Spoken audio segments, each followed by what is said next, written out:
Mu buzima abantu benshi bifuza kugera ku rwego aho izina ryabo rivugwa hose cyangwa se riba rizwi na bose, kenshi mu gihugu ndetse no hanze yaho. Ibikorwa byabo bikaba urugero ndetse n'iterambere. Iryo rikaba ari iterambere ryabo, rikaba ikintu gituma abandi bibaza bati ni gute yabigezeho. Gusa gutera ishyari abantu ntabwo bivuze kwishyira hejuru cyangwa se wenda gusuzugura abandi cyangwa se kubakandagira, ahubwo ni ukubaho ubuzima bufite icyerekezo, ari byo wenda discipline, icyizere ndetse n'ibikorwa bifatika, ku buryo abantu batangira kubona ko hari ikidasanzwe kiri kukuranga cyangwa se wenda kikugaragiye aho uri kugana. Hari abantu rero bavuga byinshi ariko ntibakore, mbese muri make bakarangwa n'amagambo gusa, ndetse hari n'abaceceka bagakora ibikorwa bikikomereza, bigakora bikavuga, kugeza aho ibikorwa byabo ubwabyo bivuga mu mwanya w'amagambo. Kuko umuntu aba uko yitwara, buriya uzaba akenshi na kenshi uzaba icyo wahisemo kuba cyo.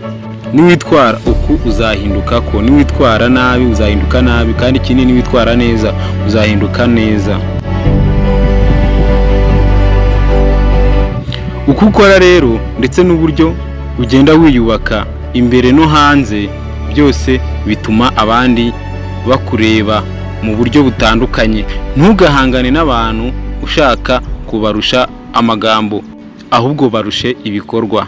Ikintu cya mbere gituma abantu rero bagutinya cyangwa se wenda bifuza kuba bamera nkawe, ni ukumenya agaciro kawe. Iyo umuntu atazi icyo ashoboye, ahora ashaka kwemerwa n'abandi, mbese muri make ahora ashaka kwigaragaza kugira ngo abantu bamubone mu by'ukuri. Ariko umuntu wizi ntabwo yiruka inyuma y'imbaraga z'abantu cyangwa se inyuma y'imbaga y'abantu nyamwinshi kugira ngo abigaragarizeho. Ikintu cya mbere rero ugomba gukora hano, iyubake. Mbere na mbere manza wiyubake. Kwiyubaka nibyo bintu bya mbere bishobora kugaragariza umuntu ko uteye cyangwa se wenda icyo umurusha ndetse n'agaciro umurusha hano hanze. Abantu benshi bibanda ku byo berekana hanze, imyenda, amafaranga cyangwa se wenda ibintu by'agaciro, ariko kuri nuko karisima nyayo ituruka imbere. Ikintu cya mbere ugomba kwitaho, gira confidence, kandi confidence ituje. Menya kuvuga make ariko bikaba bifite ubureme, bifite agaciro. Tugira principale ugenderaho, gira aho ugarukira. Ntukabe umuntu uhora yisobanura, ukaba uhora wisobanura ku bantu kenshi cyangwa se wenda ushaka kugaragara imbere y'abantu. Iyo umuntu azi uwo ari we, ntasakuza ngo bamwumve, muri make ntiyishyira hejuru. Icya kabiri, ntukabe umuntu uboneka hose cyangwa se umuntu wigaragaza cyane muri buri kamwe. Abantu bafite agaciro ntibaboneka buri gihe. Kuboneka cyane bituma abantu bakumenyera kugeza aho utakiri special. Hitamo igihe cyo kuvuga.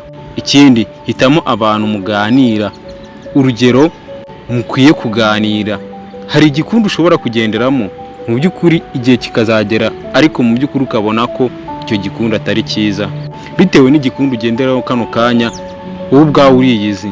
Jya umuntu abantu bafitiyeho amatsiko yo kuba bamenya, cyangwa se wenda bafitiye amatsiko yo kongera kubona. N'uyu ugera ahantu byibuze ujye ubasigamo icyo cyizere. Buriya rero kenshi na kenshi mayisiteri ni imwe mu mbaraga zituma umuntu agira value. Emeza abantu mu bikorwa. Icya mbere, vuga make ariko urenzeho gukora byinshi. Niba ushaka ko abantu bakuvugaho, reka ibikorwa byawe byivugire.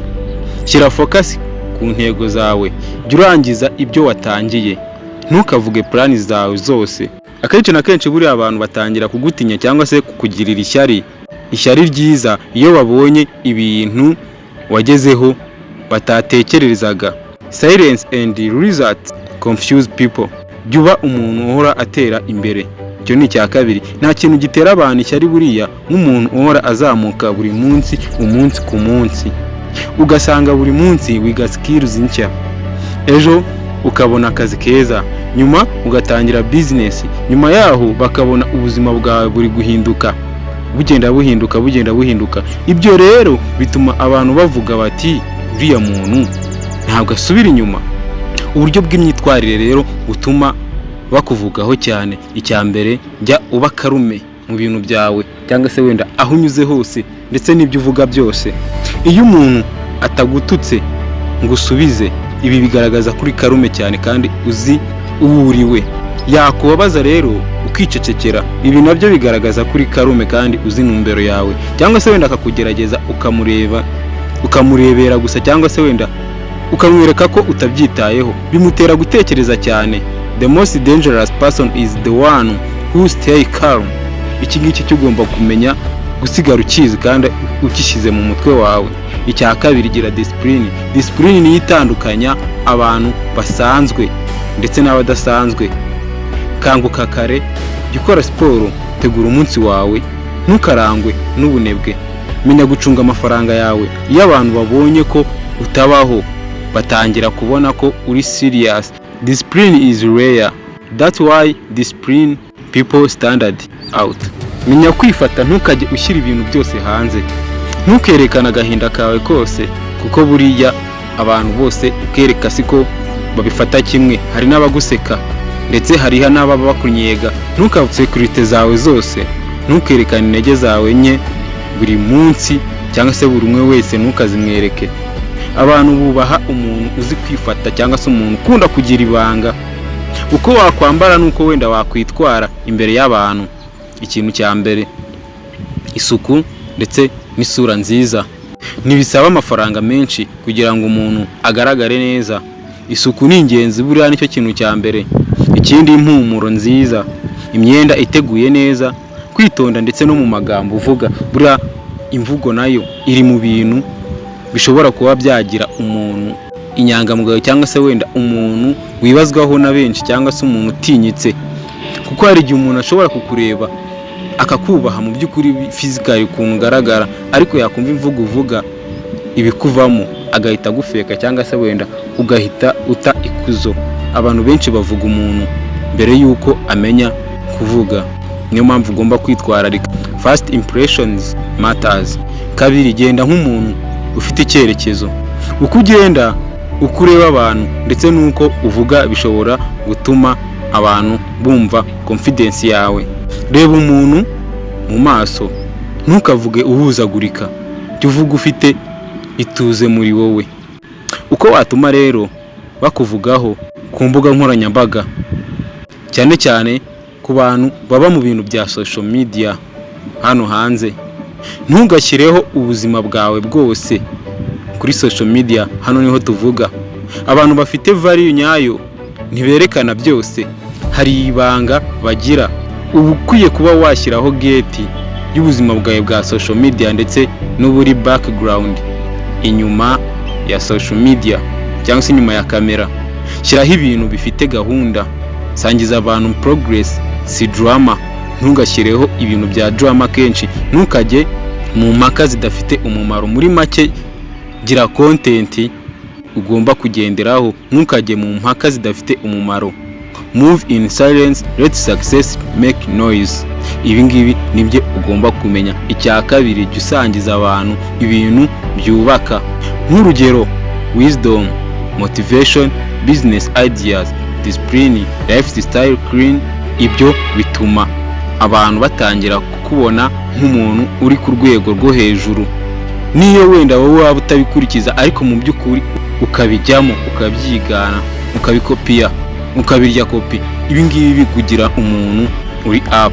Cyane cyane kuri aba baba kuri social media, nibo ndi kugarukaho kano kanya. Ibi byatuma uvugaho cyane kandi ugacaracara ahantu hose. Uburyo bwatuma rero abantu bakugirira ishyari mu rukundo. Icya mbere, ntukirukanke inyuma y'umuntu. Abantu benshi buriya bakunda umuntu ufite value. Iyo umuntu afite gahunda, yubaha igihe, afite confidence kandi atari indiscipline, aba attractive naturally. People value what they fear losing. Ikindi, jya umuntu ufite option mu buzima bwe. Iyo ubuzima bwawe butagizwe gusa n'urukundo, ufite intego, inshuti nziza, akazi keza ndetse ufite n'aba hobbies, bituma umuntu atinya kugutakaza. Uko wakora rero ku buryo abakwanze bose wenda bashobora kwicuza bakaba bakenera kukugarukira, hari igihe abantu bagusuzugura kubera uko wari umeze icyo gihe, ariko uburyo bwiza bwo gusubiza ntabwo ari intonganya cyangwa se wenda kuba wasubiriza umuntu hejuru mu ijwi riri hejuru, ni ukwiyubaka. Kwiyubaka byonyine nibyo bishobora kuba byasubiza umuntu mu rwego rwiza ndetse mu rwego rutinyitse kandi rwubashywe. Kora cyane, iki ngiki nicyo kizagufasha kuba umuntu wese wagusuzuguye cyangwa se umuntu wese watekerezaga ko uri hasi ashobora kubona ko uri hejuru ye.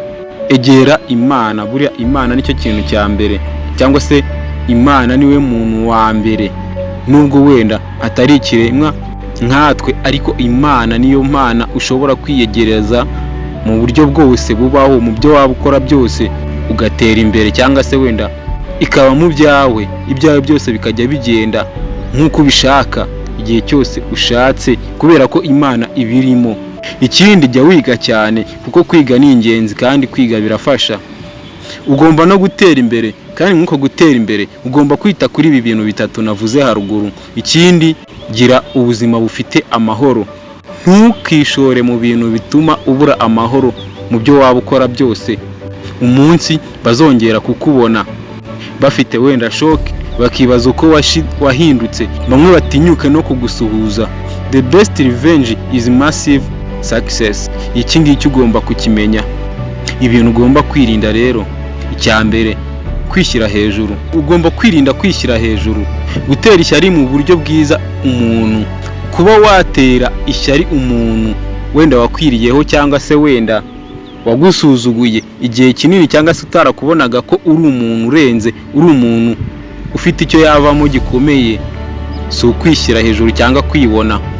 Umuntu wiyubashye niwe wenyine ushobora kuba wabikora, watera ishyari undi agashirira mu nda. Umuntu wubaha abandi, umuntu utiyemera kandi kiri umuntu utirata, uyu nguyu ni ushobora kubikora. Iyo ushaka ko abantu bose bagukunda, gutakaza originality yawe. You become powerful when you stop needing everyone approve. Kugereranya ubuzima bwawe n'ubw'abandi buri munsi. Buriya buri muntu wese aba afite igihe cye. Ntukarebe ibyo abandi bagezeho ngo wibagirwe urugendo rwawe. Kuba wagereranya ubuzima bwawe n'ubw'abandi, buri muntu aba afite igihe cye kandi n'igihe Imana izakorera ibintu bye. Buri wese aba afite inzira ye.